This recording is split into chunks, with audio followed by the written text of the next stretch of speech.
नमस्तेस्तु भगवन् विश्वेश्वराय महादेवाय त्र्यम्बकाय त्रिपुरान्तकाय त्रिकाग्निकालाय कालाग्निरुद्राय नीलकण्ठाय मृत्युञ्जयाय सर्वेश्वराय सदाशिवाय श्रीमान् महादेवाय नमः।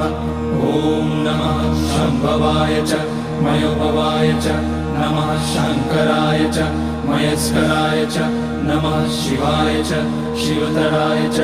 ॐ त्र्यम्बकं यजामहे सुगन्धिं पुष्टिवर्धनम् उर्वारुकमिव बन्धनान् मृत्योर्मुक्ष्यमामृतात्।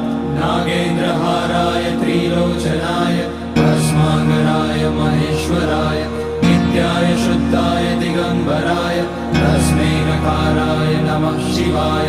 मन्दाकिनी सलिलचन्दन चर्चिताय नन्दीश्वर प्रमथनाथ महेश्वराय